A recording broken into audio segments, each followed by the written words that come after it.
নমস্কার বন্ধুরা, কেমন আছেন সবাই? শখের রান্নাঘরে আপনাকে সবার নিমন্ত্রণ। দেখেন তো এটা কি মাছ, চিনেন নাকি? যদি চিনেন কমেন্ট করে জানাবেন। আমি তো নামটা কইও দেবো, তাও আপনাকে জিজ্ঞাসা করলাম। এটারে আমরা বাবুস মাছ কই, অনেকে আবার লেথুর মাছও কয়। আজকে নদীতে এটা আপনাকে দাদা পাইছে, চেম্বার পাতে না চিংড়ি মাছ ধরা নিয়ে হে চেম্বারের মধ্যে ঢুকছিল। দেখছেন কত বড় এই মাছটা, কিন্তু এখন লুপ্ত প্রায় হয়ে গেছে, দেখাই যায় না, খুব কম দেখা যায়। আগে খুব দেখা যেত, এখন আর বেশি দেখা যায় না।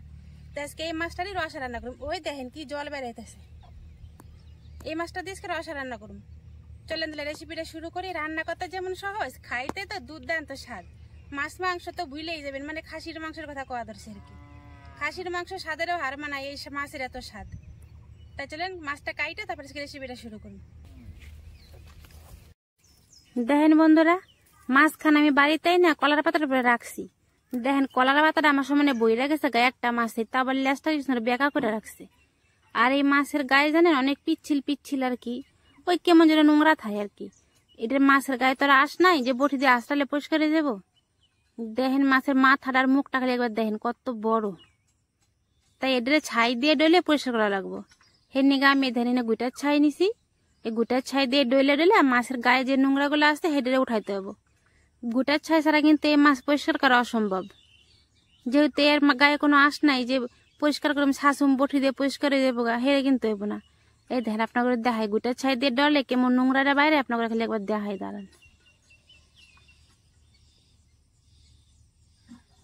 দেখেন আমার হাত দুইটা কেমন বইরা গেছে, একটু ডলা দিতে না দিতেই দেখছেন।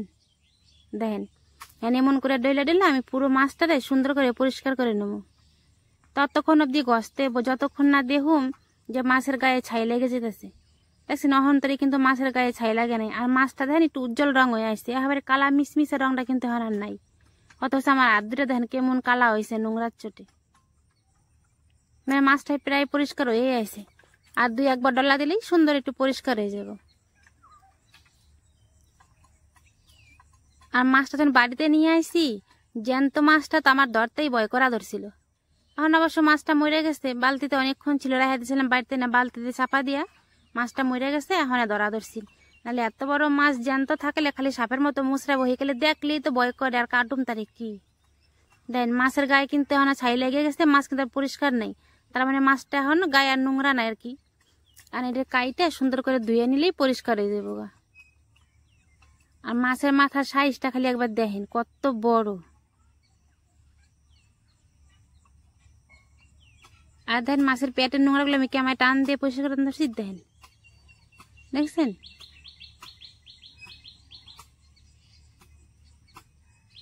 দেখেন টাটকা মাছের পেটের থেকে নোংরা বার করা একটু কষ্টকরই ব্যাপার বটে। আর কতরি নাড়ি বুড়ি দেখেন মোটা মোটা। আর জানেন বন্ধুরা, এই মাছটায় কি সুন্দর তেল হয়েছে। মানে মাছটা কাটার সময় আমার হাত পুরো তেল তেল হয়ে গেছে। আর মাছের পিসগুলো খালি একবার দেখেন কত সুন্দর চাকা চাকা পিস হয়েছে, আর কত রক্ত, টাটকা তাজা মাছ না হের নিয়ে। দেখেন আমার মাছ কাটা শেষ, এবার মাছটি আমি ধুয়ে টুয়ে নিয়ে আসি, দাঁড়ান। মাছের পিসগুলো দেখেন তো সুন্দর চায়া রয়েছে আমার দিকে। এবার দেখেন মাছ ধোয়া হয়ে গেছে, মশলাপাতিগুলো দেখাই। এই যে পেঁয়াজ, আদা, রসুন, জিরা আর কাজু বাদাম এখন আমি বাইটে নেব। প্রথমে আদা, জিরা, রসুন, কাজু বাদামটাই বাটুম, পেঁয়াজটা একটু পরে বাটুম। কেন পেঁয়াজটা আমার নিপাস করার দরকার নেই, পেঁয়াজটা আমি আজকে আদা বাটা করে দেবো। কিন্তু এই মশলাগুলো পুরো নিপাস করে দিতে হবে। যত নিপাস করবেন তত বাটার মশলার স্বাদ বাড়বো বেশি। দেন এই যে আমার আদা, জিরা, রসুন, কাজু বাদাম এগুলো কিন্তু এখন সুন্দর বাটা হয়ে গেছে। এবার আমি পেঁয়াজটির আদা বাটা করে নিই।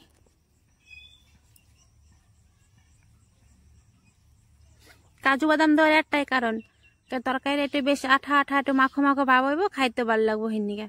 আর বাদামের সুন্দর একটা ঘ্রাণ সে তরকারি স্বাদও কিন্তু বাড়াই দিব। আপনারা চাইলে যদি কাজু বাদাম না দেন অল্প একটু পিঠালে দিতে পারেন বাইটা, তাও কিন্তু খাইতে স্বাদ লাগবো, কিন্তু কাজু বাদাম দিলে বেশি স্বাদ লাগবো।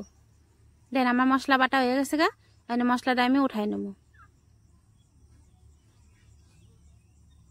যখন মাছটা নিয়ে বাড়ি এসে ধরছিলাম, আপনারা তো দেখলেন, আমি তো নদী পাড় থেকে বাড়ি এলাম, তখন একটা দাদা দেখা কয়েছে, রিঙ্কু রান্না হইলে ডাক দিও, কিন্তু এই মাছ তো অনেকদিন খাই না, এই মাছ তো এখন প্রায় বিলুপ্ত হয়েই গেছে, আজকে রাইন্দা দাদারে খাওয়ামো। দেন ধোয়া মাছটির মধ্যে আমি নুন হলদি ভালো করে দিয়ে আর দিয়ে সুন্দর করে মাখায় নিলাম। এখন উনানে কড়াই চাপাই দিছি, দেখেন কড়াইও গরম হয়ে গেছে। এখন দিয়ে দেবো সরষের তেল। আপনার দাদাই কিন্তু সারা বছরই প্রায় মাছই ধরে, শখের বশত। বাড়ির পাশে নদী তো, এর শখে মাছ ধরে। কিন্তু বহুকাল হয়ে গেছে বলে এই বাউস মাছ পায় না। আগে নাকি খুব হইতো, আমার শ্বশুরে গল্প দেয় যে আগে এই মাছ নদীতে খুব হইতো, এখন আর বেশি হয় না। হঠাৎ করে একটা পাইয়া বাড়ির সবাই তো খুবই খুশি হয়ে গেছে গা। আবার ওই দাদা দেহেও দাদারও নাকি খুব খাইতে ইচ্ছা করছে। আজকে রান্না করে দাদারই খাওয়ামো।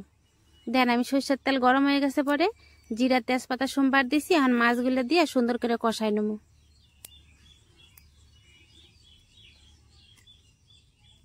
যেহেতু কইছি মাংসের মতো করে রান্না করুম, কষানো তো অবশ্যই দরকার আছে। তাই মাছটা তো কাঁচা রান্না করা যাবে না, তাই মাছটা আগে তেলের উপরে দিয়ে একটু কষানো মানে একটু ভাজা ভাজা করে নেবো আর কি।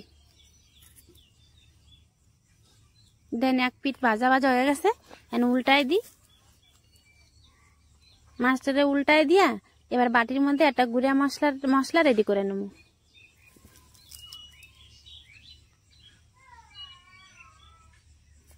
এই দেন বাটির মধ্যে 1 চামচ লঙ্কার গুঁড়ি নিছি, আর নামো 1/2 চামচ হলুদের গুঁড়ি। এই হলো মশলা। এটা এখন জল দিয়ে গুলাই নেবো, তাহলে এবার রেডি হয়ে যাবো গা।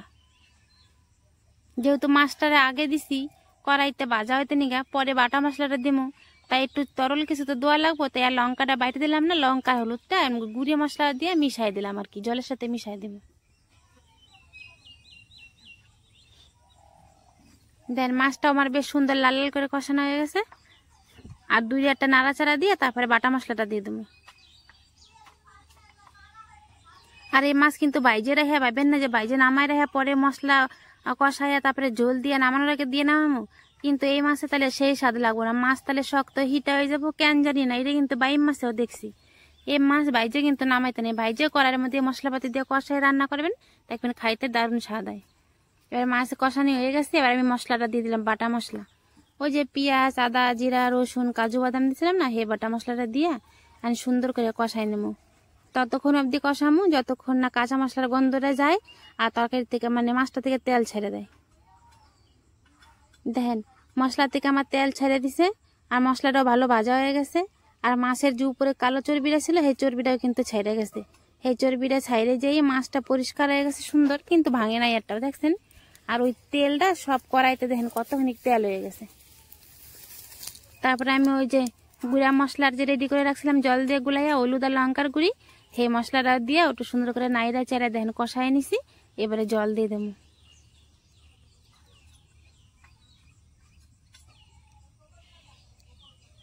জল একটু অল্প করে দিবেন, বেশি জল তো দরকার নাই, যেহেতু মাছটা আগে থেকে রান্না হয়ে গেছে, মশলাপাতিগুলো সুন্দর কষানো হয়ে গেছে। তাই আর বেশি জল দিয়ে লাগানো, অল্প একটু জল দিয়ে 2-3 মিনিট জাল দিয়ে নিলেই কিন্তু তরকারি আমাকে রেডি। দেন জলটা দিয়ে তরকারি আমি 3 মিনিট জাল দিছি। দেন তরকারি আমার পুরো রেডি হয়ে গেছে গা। এর উপর থেকে আমি একটু গরম মশলা ছড়াই দিয়ে নামাই দেবো। আর এত সুন্দর গ্রান বেরিয়েছে না, দারুণ সুন্দর গ্রান বেরিয়েছে। দেখেন কি সুন্দর গ্রান বেরিয়েছে। এখন আমি গরম মশলার উপর থেকে দিয়া এবার প্লেটের মধ্যে নামাই নেব।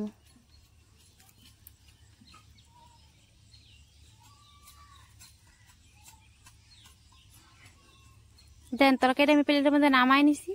দেখছেন কি সুন্দর রং আর কত সুন্দর দেখা যাইতেছে, আর এত সুন্দর সুঘ্রাণ বেরোতেছে। আর আপনারা তো দেখলেন মাছ কাটার থেকে রান্না অবধি কতটা সহজ। যদি আমার এই সহজ রেসিপিটা আপনাকে ভালো লাগে তাহলে অবশ্যই এটা লাইক কমেন্ট শেয়ার আর সাবস্ক্রাইব করে দিবেন।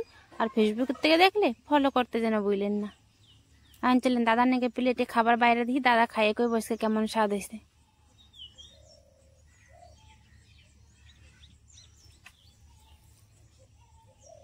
আর মাছের পিসের সাইজগুলো দেখেন, যেরকম মাছ দিচ্ছি সেমনই রয়েছে, খালি উপরে চর্বিটা ছেড়ে গেছে, দেখছেন। আর যে কোনো ধরেন খাসির মাংস রাঁধেন বা মুরগির মাংস তো চর্বির থেকে তেল তো ছাড়বই, তাই মাছটারও চর্বির থেকে তেলটা ছেড়ে গেছে। আমি প্লেটে আমি দাদার নিকে ভাত বাড়ছি, দাদারে ডাক দিছি, দিই দাদা আসে নাকি। দাদারে ডাইকেই ভাতটা বাড়লাম আর কি দাদার নিকে।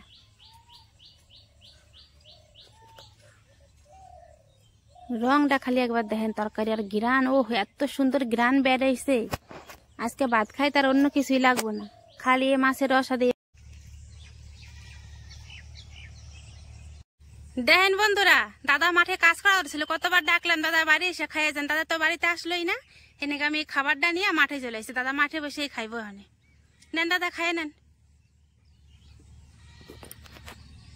নদীর বাউস নাকি? হ্যাঁ,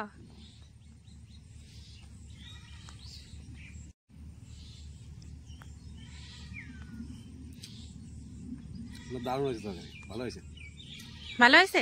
দারুণ হয়েছে, ভালো হয়েছে খুব। নদীর বাউস ভালো না হয় বাবা, ভালো হয়েছে তরকারিটা, খুব ভালো হয়েছে।